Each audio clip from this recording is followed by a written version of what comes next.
Hai semua, selamat datang di channel Baca Saham. Pada video ini, kita akan membahas satu topik sesuai dengan thumbnail berikut ini. Tapi seperti biasa, semua pembahasan ini bukan rekomendasi dan hanya informasi. Ingat, kerugian kamu tanggung sendiri ya. Saat ini saya mau bahas beberapa komentar subscriber di channel YouTube Baca Saham. Semoga dengan pembahasan ini, ada berbagai informasi baru yang bisa diperoleh. Tanpa basa-basi lagi, mari langsung kita bahas saja. Komentar pertama, fokus ke banyaknya lot saham saja biar kalau sudah pensiun bisa menikmati dividen.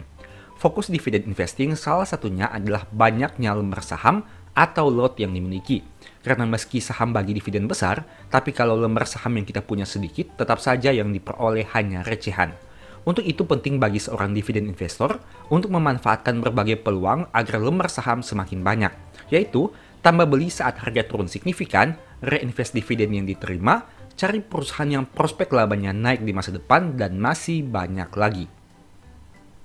Komentar kedua, bahas saham Dimas dong untuk tahun depan. Dimas masih mampu hasilkan laba yang cukup baik di tahun 2024 jika dianualisasikan sekitar 1.498. Angka ini memang lebih tinggi dibandingkan 2 tahun sebelumnya.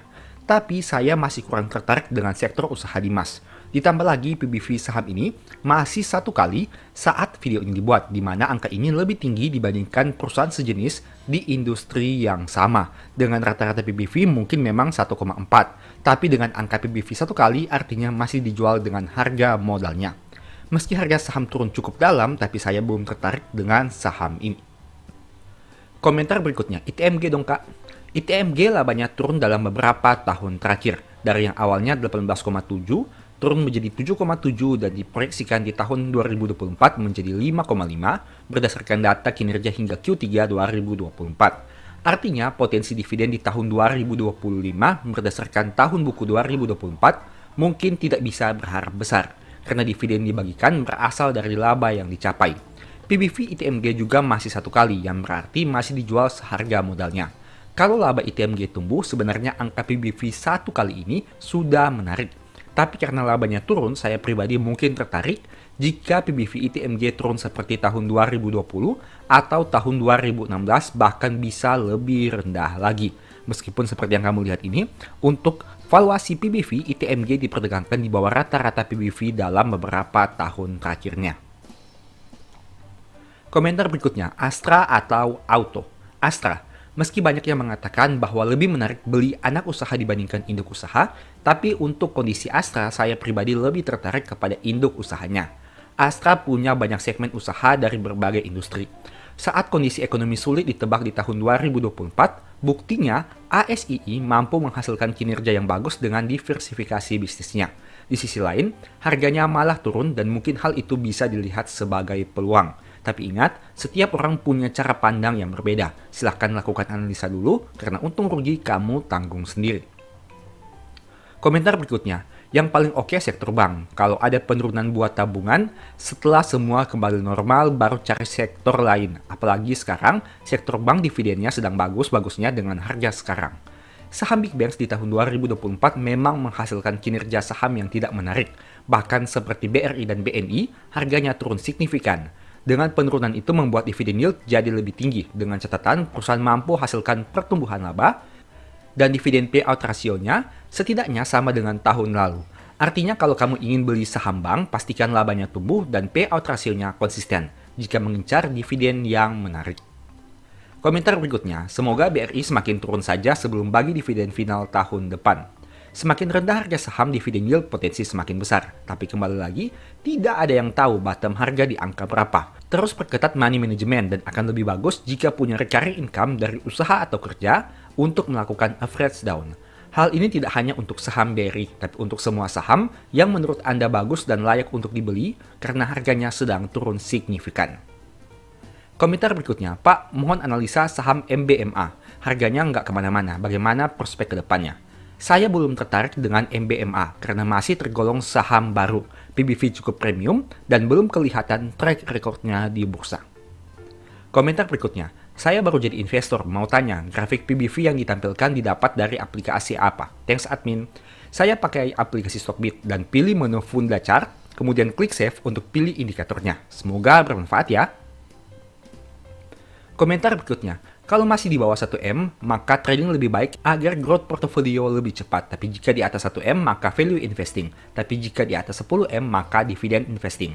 Di atas 10M dengan dividend investing semisal 10% saja, berarti 1M dividennya. Sangat cukup sekali buat passive income. Nah, komentar saya seperti ini. Mau trading silakan, mau investing silakan. Apapun stylenya bebas saja, yang penting portofolio tumbuh. Tidak semua yang trading berhasil, begitu juga yang investing. Jadi pastikan kamu tahu apa yang dilakukan dan pertimbangkan resiko yang siap dihadapi. Karena untung rugi, kamu tanggung sendiri. Komentar berikutnya, saat tahun pertama saya investasi, harga saham BBTM kisaran 2.200 sampai 2.500-an. Angka itu sudah beberapa tahun yang lalu jika kamu lihat berdasarkan grafik data 10 tahun terakhir ini. Artinya kalau kamu beli saham ini saat harga 2.000-an, mungkin saat ini sedang floating loss mencapai 30-60%. Karena saat video ini dibuat, ditutup pada angka Rp1.140. Komentar berikutnya, terima kasih atas edukasinya, jadi semakin semangat buat nabung saham. Target tahun 2025 semoga bisa tembus 50 juta dengan rutin nabung setiap bulan 1 jutaan. Semoga pembahasan di channel ini bermanfaat ya. Metode dollar cost averaging dengan cicil beli setiap bulan merupakan salah satu metode untuk memperkecil potensi resiko. Tapi kembali lagi, selama saham yang dibeli itu tepat. Karena pada akhirnya dalam jangka panjang, hasil di portofolio akan berbicara lebih nyaring dari sekedar analisa. Komentar berikutnya, Kak, kalau untuk mahasiswa mending capital gain atau dividend investing ya Kak? Baru mau mulai saham. Kalau capital gain paling kayak retail, AMRT atau midi terus dividend investing, belum tahu Kak pertambangan atau sektor mana. Semoga dijawab. Jawaban saya terserah. Terserah kamu mau cari saham apa dan selama metode yang dikuasai itu kamu yakini. Mau cari capital gain boleh, dividen juga boleh. Seiring dengan berjalan waktu, kamu akan temukan sendiri lebih cocok yang mana. Komentar berikutnya, hindari saham perbankan. Ingat 2025 adalah tahun pelaksanaan CKPN. Semua bank akan kena dampak. Ada yang menghindar, ada juga yang malah mendekat. Intinya, setiap orang punya cara pandang yang berbeda. Terserah mau lakukan apa selama kamu tahu potensi risiko dan profit yang ada di depan. Saya pribadi melihat penurunan harga saat ini sebagai peluang, tapi setiap orang punya persepsi yang berbeda. Tidak ada yang benar atau salah selama portofolio dalam jangka panjang bisa cuan. Komentar berikutnya, Bank Review SCMA. Saya kurang tertarik dengan saham media di tahun ini karena prospeknya yang kurang menarik dan ditambah dengan berbagai kompetitor yang berbasis digital. Tapi kembali lagi semua tergantung kenyamanan kamu. Dari sisi harga saham, SCMA cukup terjangkau setelah stock split dengan harga seratusan rupiah. Tapi dari sisi PBV, saya melihat SCMA belum menarik jika dibandingkan kinerja yang berhasil mereka capai. Komentar berikutnya. Semua analisa tersebut cuma sekedar fundamental. Kembali lagi, tujuan ke pihak bandarmologi. Big Fund kapan akan angkat barangnya. Mau sehebat apapun analisanya, mau sebaik apapun fundamentalnya, banner atau pemodal asing yang mengendalikan pasar. Setuju, dalam jangka pendek memang harga hanya ditentukan oleh supply and demand. Tidak peduli sebagus apa perusahaan, selama yang dijual lebih banyak, harga akan turun, begitu juga sebaliknya. Tapi dalam jangka panjang, saya pribadi masih yakin kalau Big Fund juga akan beli saham yang bagus untuk mereka koleksi dibandingkan saham yang unik. Apalagi seperti namanya, mereka punya dana yang besar atau big fund, sehingga tentu ingin beli saham yang bagus juga kan? Komentar berikutnya, bagus bang bikin tiap bulan dividen investing ngeri-ngeri sedap untuk yang punya modal minim kayak saya. Tapi saya sangat tertarik untuk dividen investing di saham komoditas, cuma masih butuh conviction dulu.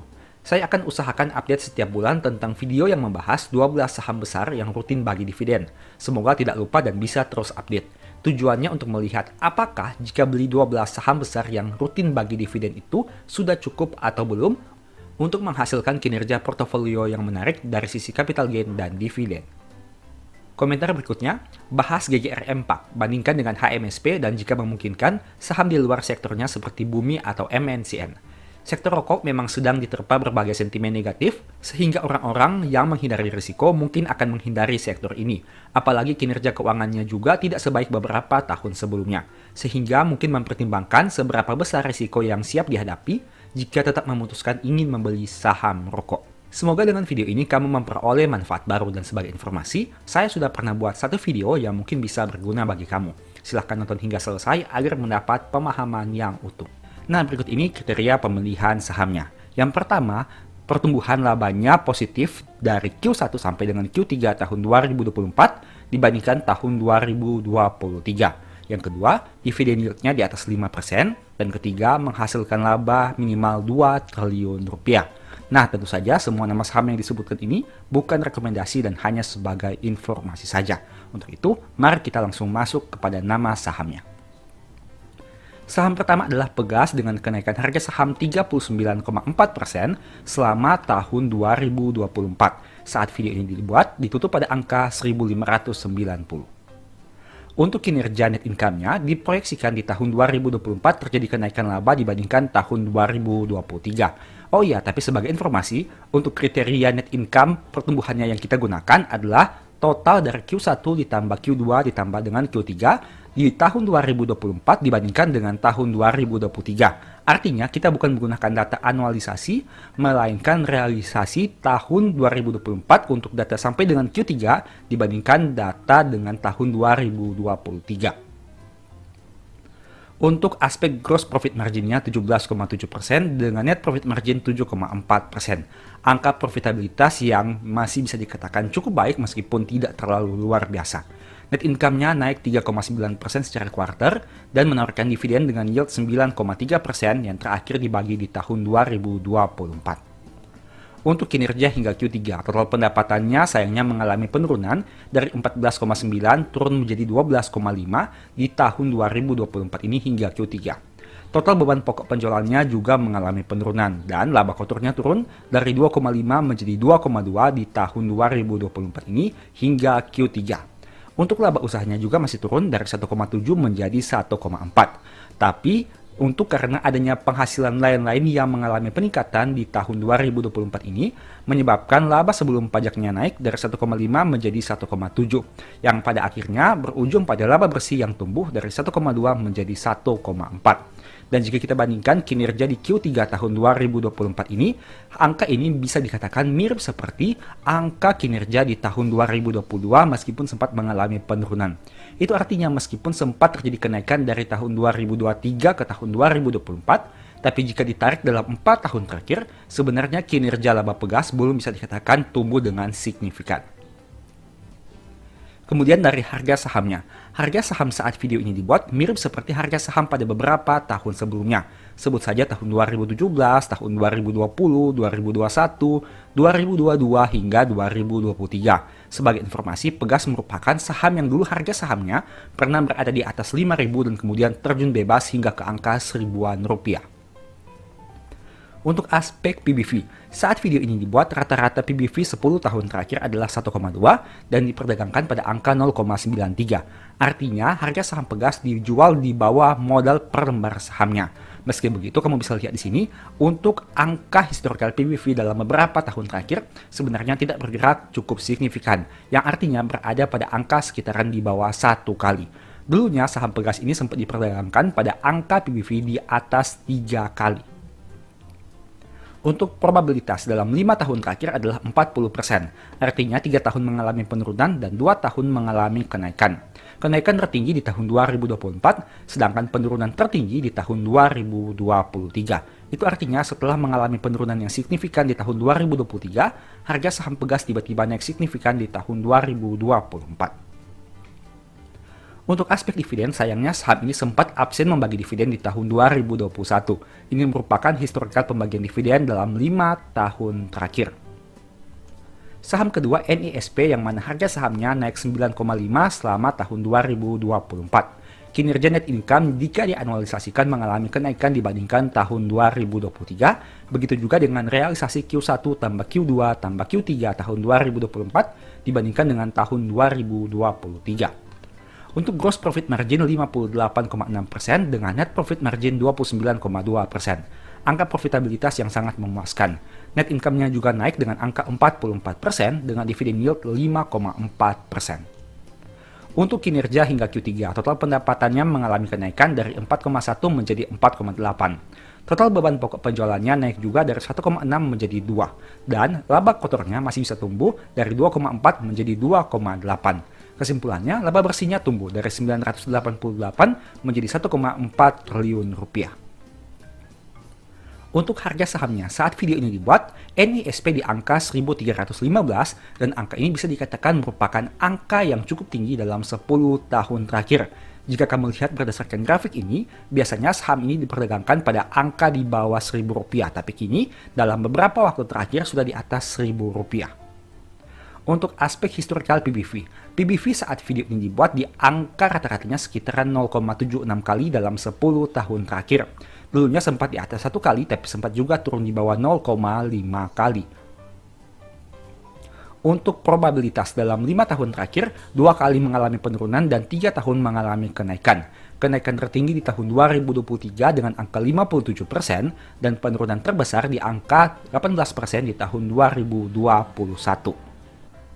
Untuk aspek dividen, sayangnya saham NISP ini belum konsisten membagi dividen dalam 5 tahun terakhir, di mana baru konsisten sejak tahun 2022, 2023, dan 2024. Saham ketiga adalah BMRI yang mana masih turun 5,3% saat video ini dibuat. Untuk kinerjanya di tahun 2024 mengalami kenaikan baik secara anualisasi maupun secara realita, dari Q1 hingga Q3-nya.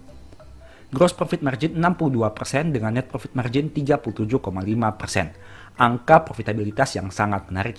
Selain itu, net income-nya juga masih bisa tumbuh dengan tawaran dividend yield 6,1%. Total pendapatannya naik dari 37,5 triliun menjadi 41,2 triliun. Begitu juga dengan beban pokok penjualannya. Nah, untuk laba kotornya masih bisa tumbuh meskipun tipis dari 25,1 triliun menjadi 25,7 triliun rupiah. Kesimpulannya, laba bersih masih tumbuh dari 15 triliun menjadi 16,8 triliun rupiah.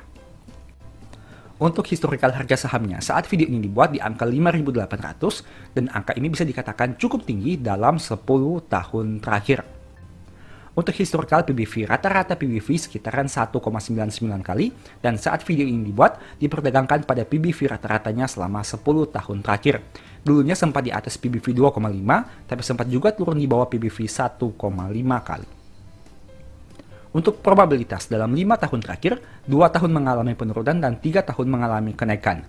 Kenaikan tertinggi di tahun 2022 sebanyak 39% dan penurunan terbesar di tahun 2020 sebanyak 17,5%. Untuk aspek dividen, BMRI konsisten membagi dividen sejak tahun 2020 setidaknya saat video ini dibuat dengan angka dividen per share yang bisa dikatakan sangat menarik. Saham keempat, BNGA dengan kenaikan harga saham 1,1% selama tahun 2024. Untuk net income-nya dianalisasikan mengalami kenaikan dari 6,4 menjadi 6,8. Begitu juga dengan realita Q1 sampai dengan Q3 tahun 2024. Gross profit marginnya 54,3% dengan net profit margin 27,9%. Profitabilitas yang sangat baik. Net income-nya juga masih bisa tumbuh secara kuartal dengan angka 3,4%. Dan dividen yield-nya cukup menarik dengan angka 7,1%. Total pendapatannya tumbuh dari 5,7 menjadi 6,1 triliun rupiah. Untuk total beban pokok penjualannya juga tumbuh dari 2,3 menjadi 2,8. Hal itu menyebabkan laba kotornya tidak bisa tumbuh dengan signifikan di mana data pada Q3 tahun 2024 mirip seperti tahun 2023. Tapi kenapa laba bersihnya bisa tumbuh dari 1,6 menjadi 1,7 triliun rupiah? Salah satunya disebabkan karena adanya kenaikan dari penghasilan lain-lain dari 12 menjadi 192 di tahun 2024 ini. Tapi untuk detailnya silahkan kamu lihat di laporan keuangannya. Untuk harga saham selama 10 tahun terakhir bisa dikatakan saat video ini dibuat diperdagangkan pada angka yang masih cukup tinggi dengan harga saham 1.725. Untuk historical PBV rata-rata selama 10 tahun adalah 0,68 dan saat video ini dibuat di angka 0,83, artinya di atas rata-rata PBV-nya, meskipun masih di bawah 1 kali. Untuk probabilitas dalam 5 tahun terakhir, 4 tahun mengalami kenaikan dan 1 tahun mengalami penurunan. Kenaikan tertinggi di tahun 2023 dengan angka 49% dan penurunan terbesar di tahun 2021 dengan angka 3,5%. Untuk aspek pembagian dividen dalam 5 tahun terakhir konsisten membagi dividen dengan nilai dividen per share yang cukup menarik. Saham berikutnya BBNI yang masih turun 18% selama tahun 2024. Kinerja net income dianalisasikan mengalami kenaikan dari 20,9 menjadi 21,7 triliun di tahun 2024. Begitu juga dengan realita dari Q1 sampai dengan Q3 tahun 2024 dibandingkan dengan tahun 2023. Gross profit marginnya 57,4% dengan net profit margin 29,9%. Angka net income-nya juga tumbuh dengan angka sekitaran 3%. Dividend yield-nya 6,4%. Total pendapatannya masih tumbuh dari 17,8 menjadi 18,7 di tahun 2024. Begitu juga dengan beban pokok penjualannya. Tapi sayangnya karena kenaikan beban pokok yang lebih besar, menyebabkan laba kotornya turun dari 10,9 menjadi 10,7. Tapi pertanyaannya, kenapa laba bersih masih tumbuh dari 5,4 menjadi 5,6 triliun rupiah? Hal ini harus kamu lihat di laporan keuangannya. Untuk historikal harga saham saat video ini dibuat, diperdagangkan pada angka 4.360 dan harga ini bisa dikatakan mirip seperti harga di tahun 2018, 2019, 2022, dan seterusnya. Untuk historical PBV, dalam 3 tahun terakhir ini, BBNI diperdagangkan pada rata-rata 1,28 dan saat video ini dibuat di angka 1,03. Artinya bisa dikatakan PBV saat video ini dibuat bisa dikatakan berada pada angka yang cukup rendah dibandingkan data rata-rata 3 tahun terakhirnya. Dan BNI diperdagangkan pada angka yang setara dengan modal per lembar sahamnya. Untuk probabilitas dalam 5 tahun terakhir 2 kali turun dan 3 kali naik. Kenaikan tertinggi di tahun 2022 dan penurunan terbesar di tahun 2020. Untuk aspek dividen, saham ini konsisten membagi dividen dalam 5 tahun terakhir dengan angka dividen per share yang cukup menarik. Berikutnya BBRI yang mana turun 27,7% selama tahun 2024. Untuk net income yang dianalisasikan sayangnya mengalami penurunan dari 60,1 menjadi 60 triliun di tahun 2024 dengan data hingga Q3. Tapi jika menjumlahkan data realita Q1 ditambah Q2 dan ditambah Q3 dibandingkan dengan tahun 2023, sebenarnya BRI masih mencetak kenaikan laba. Untuk gross profit marginnya dengan angka 69% dengan net profit margin 29,3%. Net income-nya masih tumbuh 5,4% secara kuarter dengan tawaran dividen yield yang cukup tinggi. Untuk total pendapatannya mengalami kenaikan dari 48,3 menjadi 52,3 triliun di tahun 2024. Begitu juga dengan beban pokok penjualannya. Nah, sayangnya karena kenaikan beban pokok yang lebih tinggi menyebabkan laba kotornya tidak bisa tumbuh. Tapi pertanyaannya, kenapa laba bersihnya masih bisa naik dari 14,6 menjadi 15,4? Kamu harus lihat lagi di laporan keuangannya. Untuk harga saham saat video ini dibuat di angka 4.100 dan angka ini mirip seperti harga saham di tahun 2019. Untuk aspek historical PBV, rata-rata 10 tahun adalah 2,5 dan saat video ini dibuat di angka 1,92. Artinya di bawah rata-rata PBV-nya. Dan dulunya harga saham BRI pernah diperdagangkan pada PBV bahkan di bawah 1,5 kali, tapi sempat juga di atas 3 kali. Untuk probabilitas dalam 5 tahun terakhir, 3 kali naik dan 2 kali turun. Penurunan terbesar di tahun 2024 dengan angka 27% dan kenaikan tertinggi di tahun 2022 dengan angka 19%. Untuk aspek dividen per share, saham ini sangat menarik karena konsisten membagi dividen setiap tahunnya. Bahkan pada tahun 2025, tepatnya 15 Januari 2025, saham ini akan membagikan dividen interim berdasarkan kinerja hingga Q3 tahun 2024. Hal itulah yang menyebabkan kenapa jika kamu lihat tadi, angka dividen yield-nya mencapai 11%. Karena memperhitungkan juga dengan angka dividen per share yang akan dibagikan di tahun 2025. Tapi jika kamu mau realistis, seharusnya kamu harus menyesuaikan lagi sehingga dividen yield yang ditawarkan mungkin berkisar di antara 7-8% dengan harga saham saat video ini dibuat. Saham berikutnya UNTR dengan kenaikan harga 8,2% selama tahun 2024. Kinerja net income-nya jika dianalisasikan mengalami kenaikan dari 20,6 menjadi 20,7 hingga Q3 tahun 2024. Selain itu, untuk data realitanya juga masih mengalami kenaikan dibandingkan tahun 2023. Gross profit marginnya 25% dengan net profit margin 17,2%. Net income-nya juga tumbuh dengan angka 46,6% secara kuarter dan dividen yield-nya cukup baik dengan angka 8,8%. Total pendapatannya tumbuh signifikan dari 28,9 menjadi 35 triliun. Begitu juga dengan beban pokok penjualannya yang juga mengalami kenaikan. Laba kotornya juga tumbuh dari 6,9 menjadi 8,8 di tahun 2024 ini. Kesimpulannya, laba bersih masih tumbuh dari 4 menjadi 6,3 di tahun 2024. Untuk harga saham di angka 25.400 yang mana angka ini mirip seperti harga saham di tahun 2017. Untuk historical PBV dalam 10 tahun rata-rata adalah 1,68 dan saat video ini dibuat di angka 1,1 kali. artinya diperdagangkan di bawah rata-rata PBV-nya. Dulu bahkan sempat di atas PBV 2,5 kali, tapi sempat juga turun hingga di bawah PBV 1,1 kali. Untuk probabilitas dalam 5 tahun terakhir, 3 tahun mengalami kenaikan dan 2 tahun mengalami penurunan. Kenaikan tertinggi di tahun 2020 dan penurunan terbesar di tahun 2021. Untuk aspek dividen, UNTR tidak diragukan lagi di mana konsisten membagi dividen 2 kali dalam 1 tahun. Bahkan 2 tahun terakhir ini, angka dividen per share-nya sangat menarik. Berikutnya, ASI dengan penurunan harga 13,5% selama tahun 2024. Kinerja net income-nya diproyeksikan mengalami kenaikan dibandingkan tahun 2023, begitu juga dengan realita hingga Q3 tahun 2024. Gross profit margin-nya 22%, dengan net profit margin 11,5%. Net income-nya juga naik dengan angka 21,3%. Angka dividen yield-nya juga menarik dengan nominal 10,5%. Total pendapatannya tumbuh signifikan dari 78,5 menjadi 86,3, begitu juga dengan beban pokok penjualannya. Nah, tapi karena kenaikan pendapatan lebih besar, laba kotornya masih bisa tumbuh. Hal itu juga yang menyebabkan kenapa laba bersihnya tumbuh dari 10,1 menjadi 12,9 triliun rupiah. Untuk aspek harga sahamnya di angka 4.930 dan angka ini mirip seperti harga saham pada tahun 2020.